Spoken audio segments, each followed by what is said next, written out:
The swing doors slammed open, and every head in the saloon turned. Boots froze mid-step, cards stopped mid-hand, a piano key hung in the air, unfinished. Standing in the doorway was a figure no one could have imagined, a Japanese woman, skin pale under the saloon's lamplight, wearing a moth-eaten army coat 2 sizes too big. Her shoes were torn, her hands clutched a folded paper like it was armor. She didn't speak. She didn't need to. Behind the bar, the old rancher narrowed his eyes. This town had seen deserters, lawmen, and ghosts. But this was different. Someone muttered, "Is this a trick?" The bartender didn't blink. He pointed to the back corner and said only one word. She walked forward, every step slower than the last. Her shadow flickered across the floorboards, and when she reached the table, they handed her something she never expected. What it was, they wouldn't even believe it back in Tokyo. It wasn't a drink. It wasn't a weapon. It wasn't even a word. It was a chair, one she had seen before, but not in the saloon. It started in a barn, months earlier. Back when the air smelled like manure and steam, not whiskey and wood smoke. The chair had been missing a leg then, splintered, leaning like it was trying not to fall, the kind of chair you didn't sit on unless you had nowhere else to be. She had arrived in the back of an army truck, the engine coughing smoke as it rolled past the gate. Her boots, still too big, handed down from some other girl, hit the ground with a muffled thud. Dust clung to the laces. The Texas sun burned down through her uniform like it was trying to brand her. Around her, the ranch pulsed with dry silence. No orders, no shouting, just the hum of flies and the faint creak of saddles. The barn was cool by comparison, darker than expected, but not in a way that felt dangerous, just still.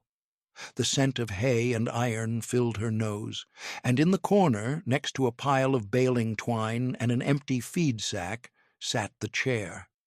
Its seat was worn smooth from age.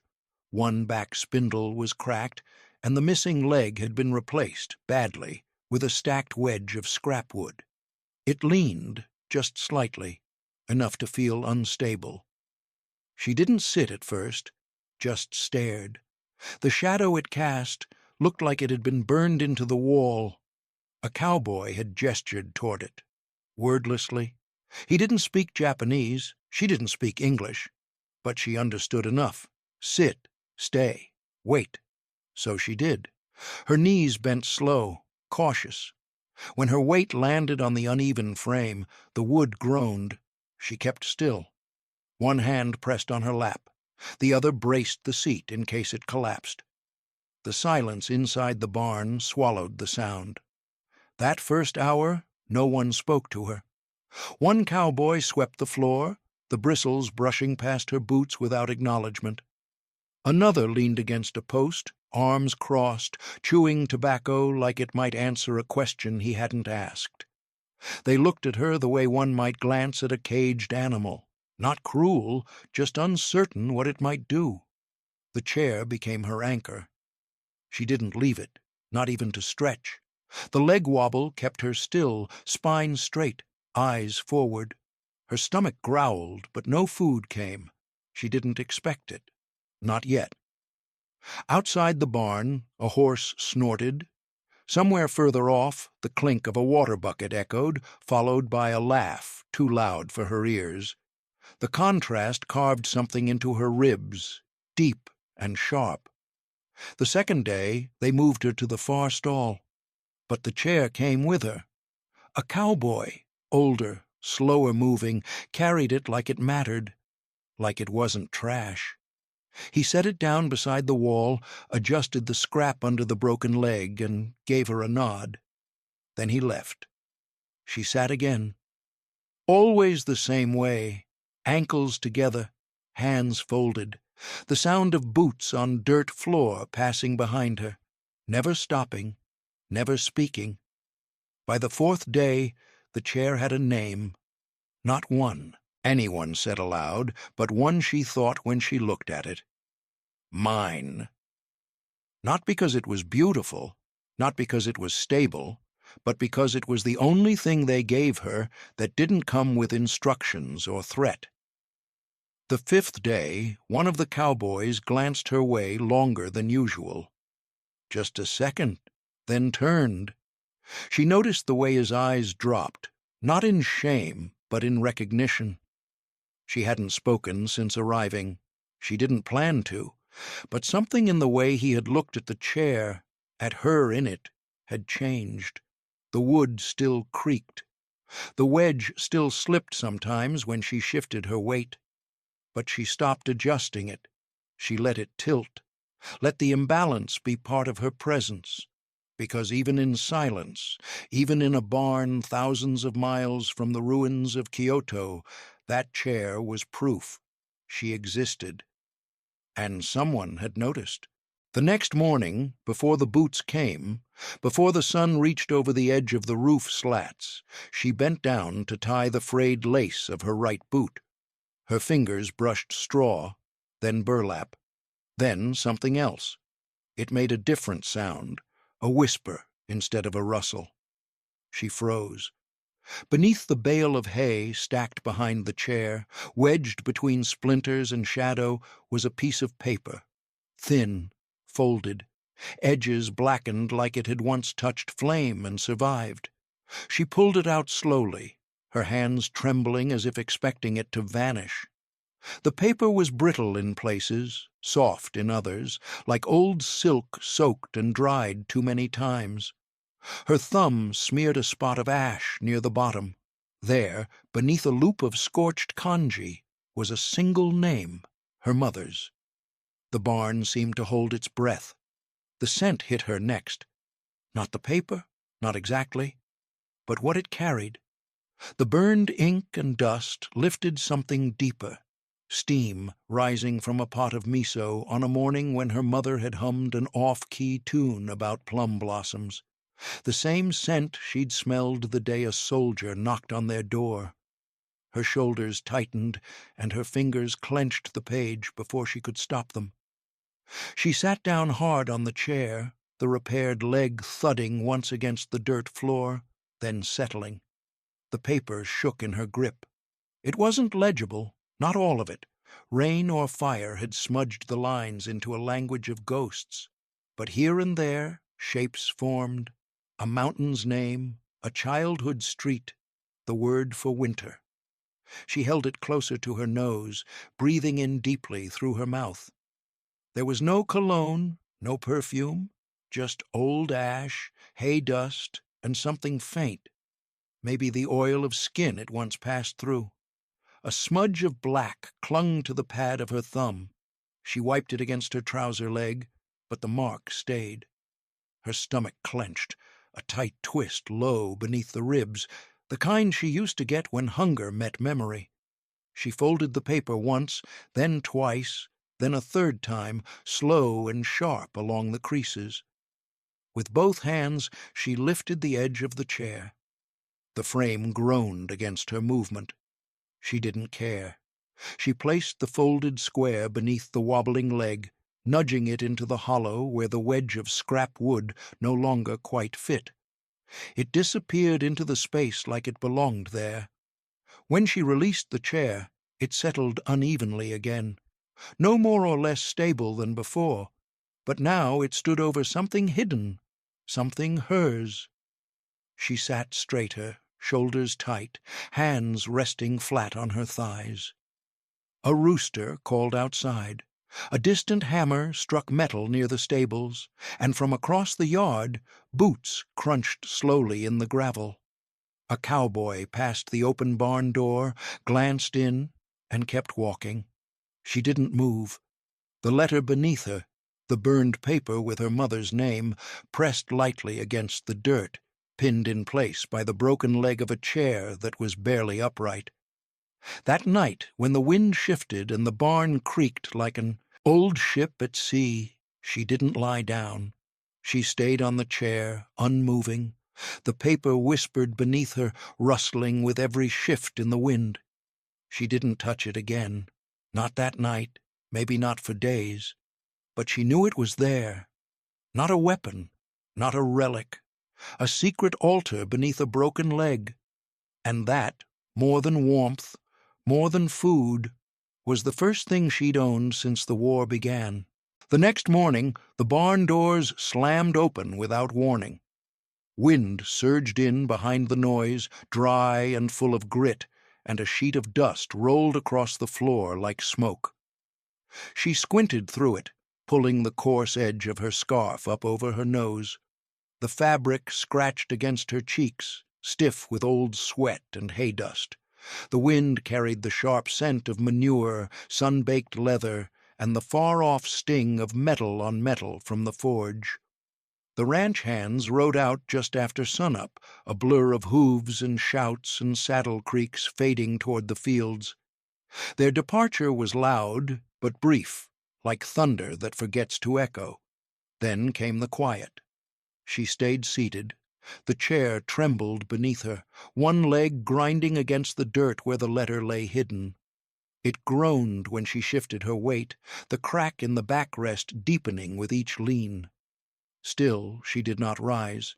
Her boots planted square in the dust, she stayed as motionless as the hay bales behind her, watching the door frame as light stretched in long stripes across the floor. The air thickened with the silence they left behind. Even the chickens, somewhere outside, had quieted. She counted only the physical, the dry click of the rafters overhead, the groan of wood contracting in the heat, the whisper of hay settling into itself. Her hands stayed still on her knees, palms down. The scarf rubbed the raw skin beneath her jaw. A splinter on the armrest of the chair pressed against the inside of her forearm. She didn't move it. Let the pain be small and constant, real. The wind found its way inside again in bursts, kicking up small clouds that settled on the cuffs of her uniform and clung to the creases. She leaned the chair back just an inch to escape the worst of it, dragging it slowly across the barn floor. The scraping sound echoed like it didn't belong. She wedged it into the corner, 2 walls to break the draft, and hay stacked high behind her for weight. The new position meant less light. The sun only brushed the toes of her boots now, but the wind couldn't reach her. She tucked her scarf down slowly and exhaled, lips tight, as if the barn might hear it. The chair creaked again under her. A warning. She shifted forward. A sharp pop cracked through the backrest. A splinter snapped loose near the top rail and bounced once on the dirt before landing by her boot. She didn't flinch. The wind howled once, then died down. Time passed without shape. The shadows grew longer. A horse whinnied far off. No one came. And then, just before the sun dipped past the highest window, a figure blocked the light. A tall cowboy stood just outside the doorway. His boots were coated in dry clay. His shadow reached her before he did. He didn't speak, didn't gesture, just stepped inside with the slow quiet of someone who didn't want to spook a sleeping animal.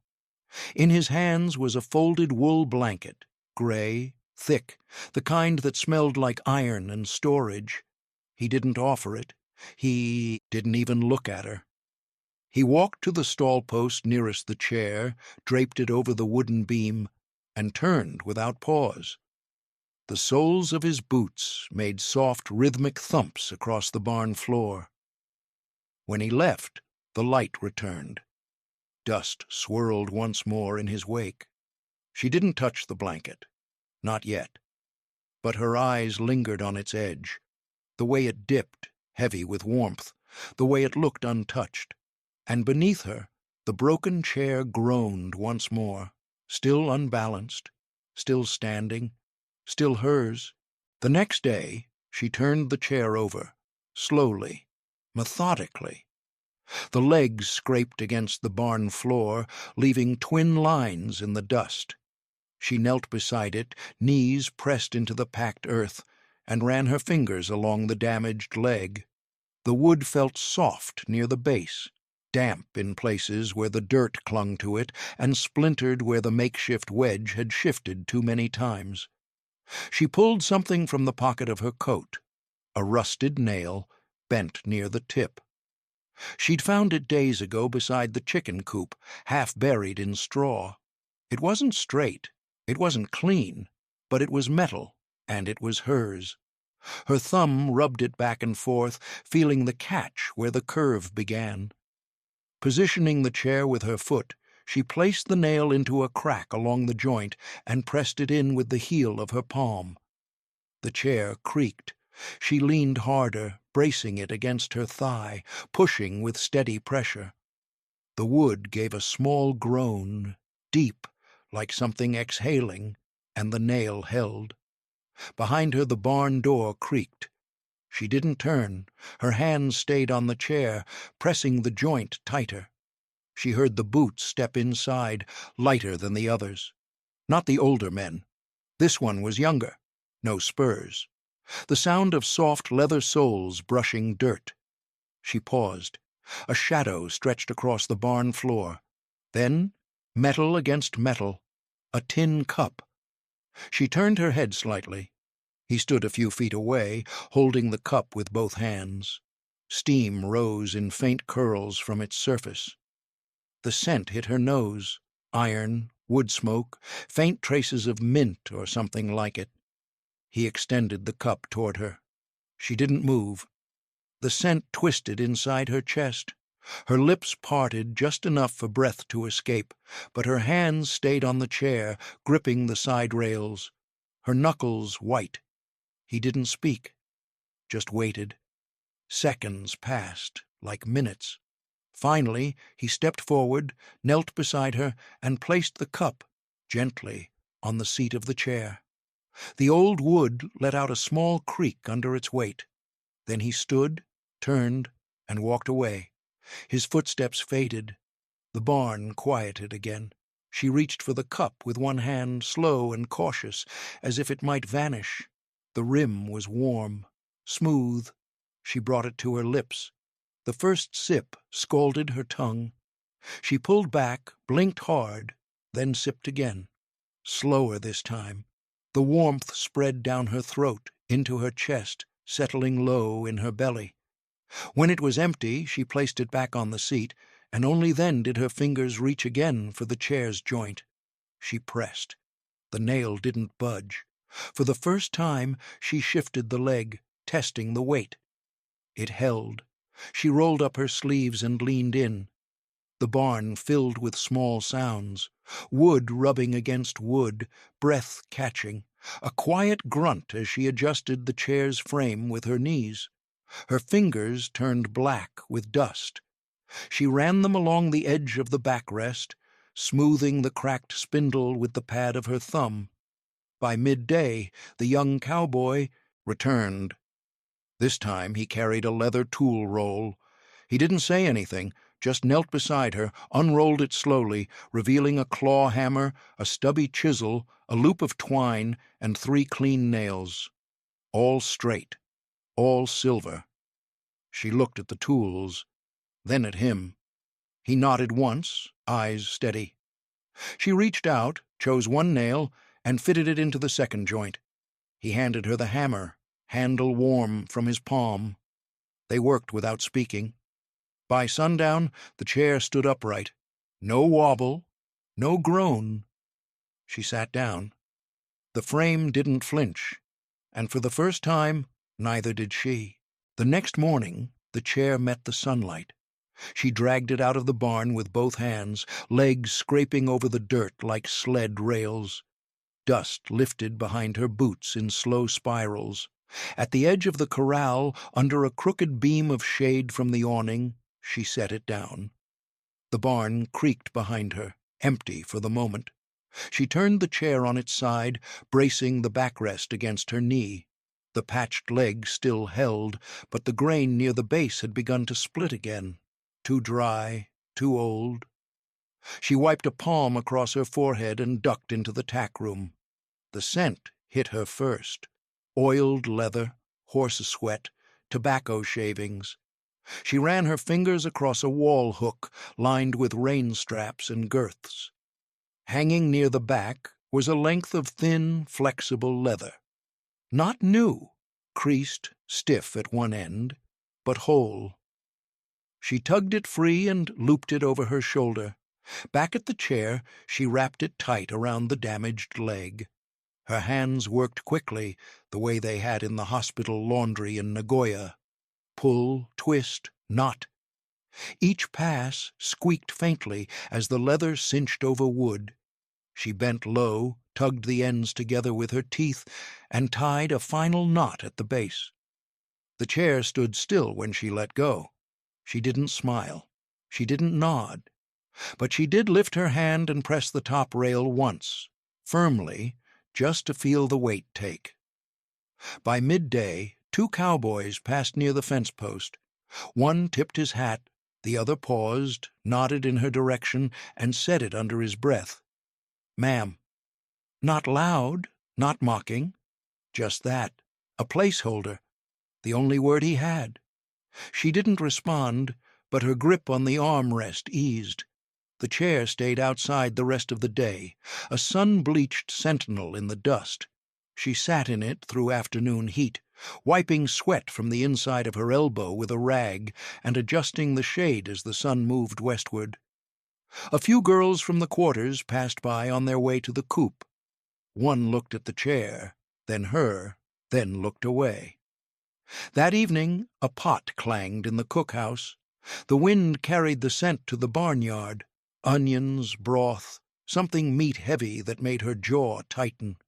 She stood, stretched, and dragged the chair inside. The room was low-lit, shadows stretching long across the dirt floor. A tin tray waited near the stove, dented and steaming. No one stood guard over it. No one asked her name. She took the tray in both hands, the heat stinging through the metal, and walked it to the stall where she'd left the chair. She set the tray down on a crate, then sat. Not curled, not hunched, upright. Her spine touched the backrest. Her knees bent square. She held the spoon in her right hand and dipped it into the stew. The broth clung thick to the tin. It smelled of garlic, salt, and something slow-cooked, beef or pork or maybe both. She brought the spoon to her mouth, careful not to spill. The heat struck her tongue and lingered, heavy but not cruel. She chewed, swallowed. Another spoonful. No flinching, no hesitation. Just the scrape of metal against metal as she went back for more. The chair groaned under her shifting weight, but it held. The air inside the barn had changed. Fewer eyes watching, less tension around each movement. Somewhere near the back, a harmonica played a crooked tune, wobbly notes drifting through wood slats like smoke. She finished the stew, wiped the spoon clean with a square of bread, and folded the cloth napkin in half. Then she leaned back in the chair, resting both hands in her lap. The leather binding around the leg had darkened from the dust. The nails still stuck out at a slight angle. But the chair didn't shake, and neither did she. She was scraping the last bit of bread across the bottom of her tin bowl when a shadow fell across the barn door. The breeze shifted behind it, warm and dry, carrying the scent of pipe smoke and something sweeter, vanilla or maybe cherry bark. She looked up. A figure stood just outside the frame. No voice, no boots crossing the threshold, just an arm, outstretched, holding a folded slip of paper. It was creased at odd angles, thick paper, not military stock. Torn at one corner, smudged with fingerprints and ash. She hesitated, then stood. When she stepped forward, the hand released it. The paper fluttered to the dirt. The shadow retreated. She picked it up. One side was blank. The other held 5 words, written in large, uneven block letters. Supper at saloon. For you. No tricks, no name, no seal, no time, just supper. and the smell of smoke clinging to the fibers.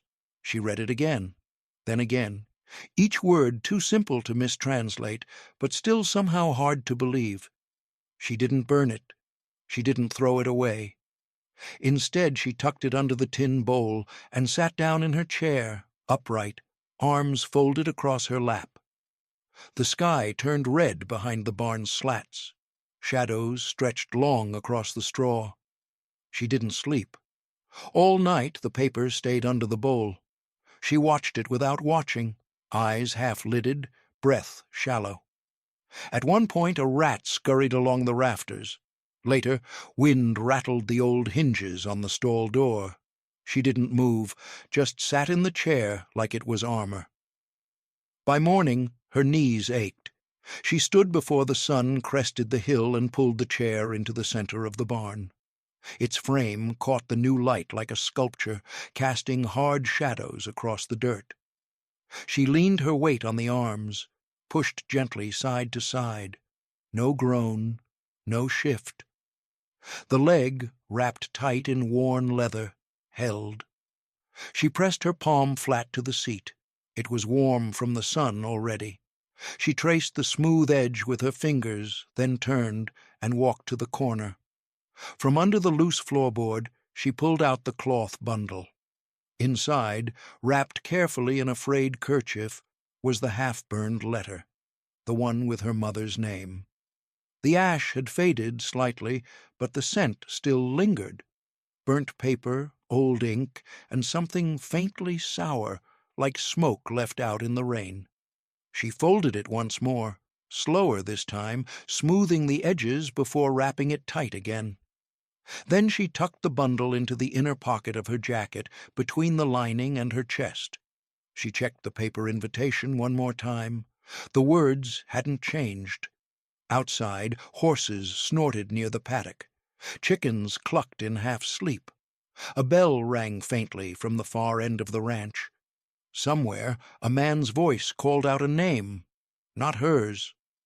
She stepped out into the yard. The sun was higher now, but still soft. The dirt road to town curled in the distance, pale under the morning light. It had rained days ago, just enough to leave a film of dried clay along the edges. Her boots left light prints as she walked, toes pointed forward, each step deliberate. At the edge of the barn, she paused, turned. The chair sat in the doorway, still, upright, watching her leave. She didn't wave, she didn't bow, but she let her hand graze the frame once as she passed, knuckles dragging over the wood's grain, catching for just a moment on the rough patch where the nail still jutted out slightly. Then she kept walking. Toward the saloon, toward whatever supper meant, with a letter pressed to her heart and pipe smoke still lingering in her nose. She walked slow at first, the ground firm beneath her boots, each step sinking just enough to raise a faint puff of pale dust. The sun hung low behind her, stretching her shadow across the dirt road like a long, thin rope trailing back to the barn. In one hand she carried the cloth-wrapped letter, creased, soft, warm from her grip. In the other, the chair. It wasn't heavy, but it wasn't light either. The repaired leg scraped the edge of her calf as she walked, and the backrest bumped against her hip with each step. Her fingers clutched the top rail just below the cracked spindle, where the grain had started to split and turn gray. The leather tie binding the leg flapped gently in the breeze like a forgotten ribbon. Ahead, the town shimmered, more shape than substance at this distance. Rooflines dipped, chimneys leaned, and above it all, the saloon sign swayed gently from two chains. It creaked with the wind, a sound barely louder than her breath. She didn't look up, just kept walking. The road narrowed where the scrub grass gave way to wheel ruts, and the scent changed. Fewer animals, more wood smoke and coffee grounds, and something old, like rain-damp whiskey soaked into floorboards. As she neared the town proper, porches came into view, tilted, uneven, with rocking chairs and crooked awnings. Cowboys leaned against posts, sleeves rolled to elbows, hats low. One spat into a can, another folded his arms. They watched her pass. None spoke. One man straightened his spine just slightly, his eyes catching on the chair. He opened his mouth, then closed it. She didn't stop. The chair's leg dragged a groove beside her boot prints, a second trail of proof behind her. The rhythm of her steps stayed even. Dust clung to her cuffs. The morning heat had risen into her sleeves, dampening her back. Still she walked. She crossed the edge of Main Street. 3 horses were tied outside the general store, their heads turned at her approach. One whinnied softly. A young boy sitting on the steps blinked once, then ducked inside without a word. A dog barked in the distance, sharp, once, then silence. Then came the saloon. It was taller than the buildings around it. The paint had faded to a dusty red, blistered at the corners. A split barrel sat by the steps, filled with cigarette butts and half-crumbled matches. The door swung lazily on its hinges, back and forth, as if expecting someone to arrive. The sign above read only, "Saloon," the letters carved into a beam so worn that half the S had vanished into the wood grain. She stopped 3 feet from the threshold. Her grip on the chair shifted. She set it down, slowly, deliberately. The legs pressed small divots into the dirt. She straightened it, made sure it sat level, then ran her hand once across the backrest, just where the wood dipped into that familiar groove her shoulders had worn into it. A gust of wind blew past. The saloon door creaked again. She took a breath, blinked against the sun, and stepped forward. The boards groaned under her weight as she climbed the 3 steps. Inside, shadows moved. Conversation hushed. Boots scuffed. She pushed the door. It swung inward with a long wooden moan. Pipe smoke rolled toward her, mixed with sawdust, whiskey, and the faint twang of a guitar string gone slack. Her foot crossed the threshold. Her hand brushed the rim of her jacket where the letter still rested, folded close to her chest. Behind her, the chair stood in the sun, silent, waiting, and inside, every head turned. The first footstep cracked against the saloon's floorboards like a misfired pistol. The wood was warped from age, soft in some places, brittle in others, and it flexed under her weight with a sharp creak that bounced off the whiskey-stained walls. She didn't pause. Her second step followed, quieter, but still enough to make the piano player's fingers freeze mid-chord. The saloon wasn't full, but it wasn't empty either. 4 men at the card table turned their heads without moving their hands. One held a hand of 7s and jacks, fanned just above the table's surface, motionless. Another man, sleeves rolled and vest buttoned wrong, had a beer mid-lift. He didn't blink. The air inside smelled of old smoke, spilled bourbon, and floor polish that hadn't been used in weeks. Dust hung in the amber light that slanted through the windows, thick enough to be touched. Flies buzzed in lazy loops around the rim of a spittoon near the door. She stepped past a bar stool, its leather seat cracked like desert mud. A poker chip rolled off a table behind her and clattered against the floor, skipped twice, then spun in a tight circle until it fell flat. Still, no one spoke. The floor dipped slightly near the bar. She adjusted her step and caught herself with one hand on the upright piano. Her fingertips brushed across the keys, ivory streaked yellow with age. The touch released a clashing pair of notes, hollow and dissonant. The silence deepened. Behind the counter, the old rancher, tall, clean-shaven except for the dust-gray stubble beneath his jaw, tilted his head once, slow and deliberate. His eyes, shaded beneath the brim of a creased hat, flicked toward the back corner of the saloon. She followed the glance. There it was, a small square table worn down at the edges, its top stained with ring marks and the faded outline of a cigar burn. 3 chairs were tucked in. One was missing. Her boots thudded softly across the remaining floor space. A man at a nearby table cleared his throat but said nothing. Another set his drink down too hard. Glass on wood, sharp. Then stillness again. At the empty spot, she stopped. The chair was waiting for her. Not a new one, not a saloon chair. Hers, the one from the barn. She recognized the leather tie knotted around the leg, still frayed at the ends. The crack in the backrest. The dark thumb smudge on the top rail from where her hand always rested. It had been wiped clean, but not polished.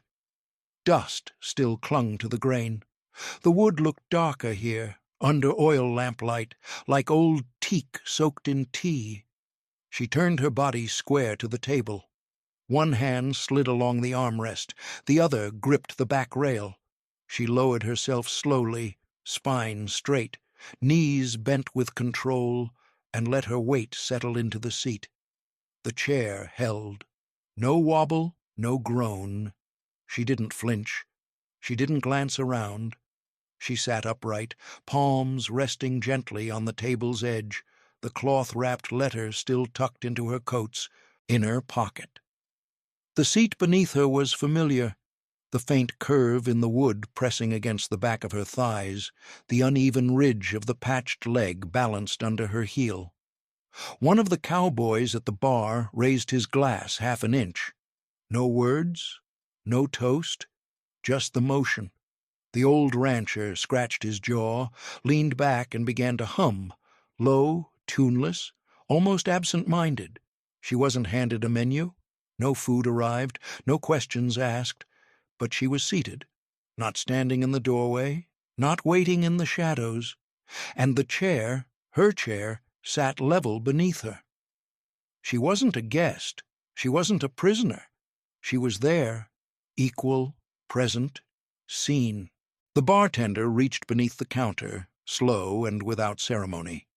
His hand returned with a squat glass bottle, label long faded, corners of the paper curled with age. He uncorked it with a twist of his thick wrist. Pop, a soft, wet snap that sounded too loud in the stillness. He didn't speak, didn't raise his eyes, just filled a small glass with a practiced pour. The amber liquid swirled, caught in the lamplight like smoke trapped in honey.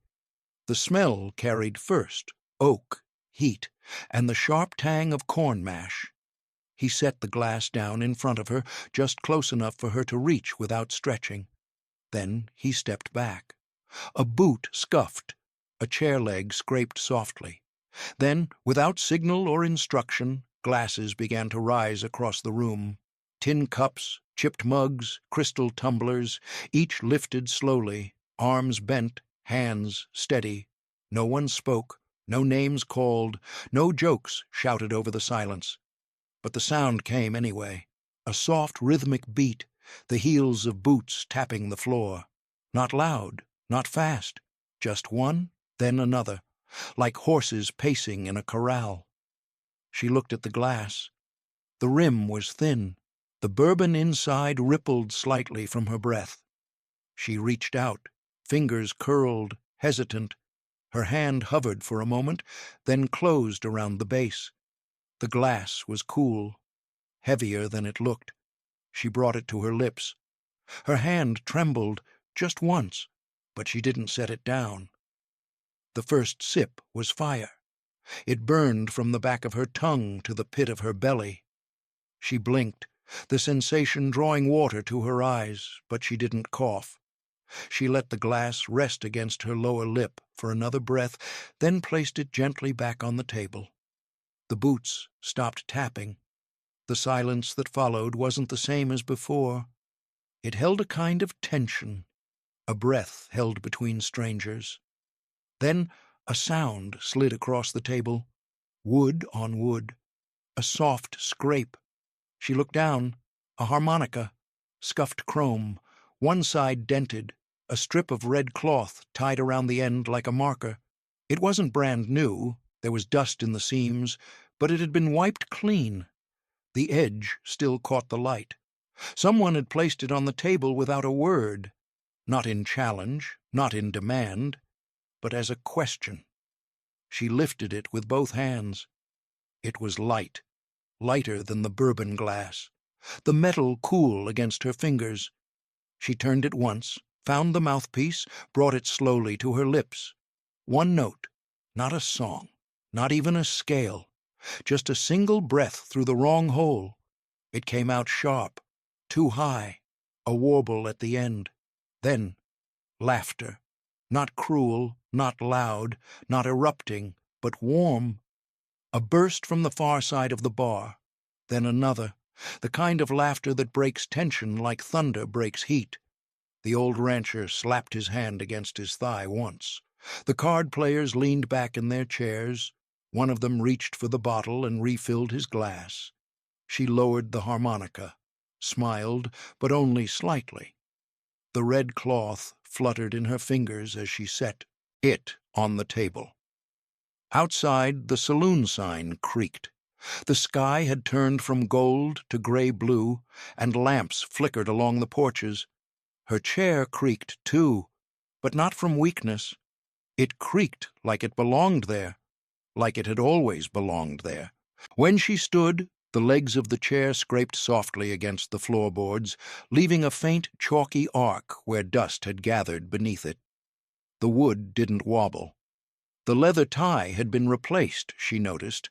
Someone had swapped it for a new strip, dark red, tied tight and clean around the repaired leg. She didn't touch it. She just looked down at it for a moment. The seat still bore the shape of her, as if it remembered. She stepped back. Not far, just enough for the space between her and the chair to become real. A breath of distance, a heartbeat. The bartender moved from behind the counter. His boots hit the planks, slow and heavy. In one hand he carried a small placard, plain wood, carved by hand. No polish, no paint. He leaned in, placed it gently on the seat, and adjusted it until it sat square. Reserved. Not for a name, not for a title, just reserved. She looked around once. No heads turned this time. A few cowboys sipped their drinks. One man leaned into another and whispered something that ended in a smile. The air was thicker now, humid with the scent of bourbon and pipe smoke, and something almost sweet, like cedar left in the sun. She reached into her coat pocket and withdrew the cloth-wrapped bundle. The letter, the one with the blurred ink and the stamp barely clinging to the corner. It had stayed with her through the barn, through dust storms and splinters, through silence and supper. She unfolded it once, smoothed it with her palm across the table's edge. The paper was soft now, frayed at the folds. Her mother's name still showed, faint but clear. The rest, blotted by ash, burned at the edges. She turned it over, pressed her fingertip into the corner. Then folded it tight again, pressed the seams sharp, and slid it into the inside pocket of an envelope she'd been given by the general store clerk that morning. No return address, no sender, just an unfamiliar American stamp in the corner. She walked past the piano on her way out, ran her knuckles once along the keys.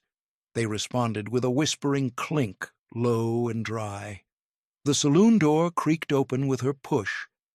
The world outside had turned cobalt, the dusk sky stretching low over the rooftops, gold at the edges like torn silk. The wind had picked up again. It tugged at her scarf, lifted it off her collar, and sent it fluttering behind her like a banner. No chains around her wrists, no boots flanking her sides, just the sound of her own footsteps and the weight in her chest, a weight that no longer hurt. Not quite. She reached the post office before they closed, dropped the envelope into the outbox without a word. The slot swallowed it whole. The walk back to the ranch was quiet. The air had cooled, brushing her cheeks with the scent of mesquite and distant horses. When she reached the barn, the doors creaked louder than she remembered. The hay had been restacked. A new bale sat where the broken chair once stood, and the corner, her corner, looked smaller now. Or maybe she had grown. She didn't sit. She didn't kneel. She stood in the doorway for a while, letting the wind pass through the open slats. Behind her, in the town, a red-painted chair waited in the saloon. Upright, whole, a chair once broken, a woman once lost. Neither of them moved backward again. If this story stirred something in you, if it made you feel the wind in her scarf or the weight of that chair, like the video and leave a comment. Let us know what moment stayed with you.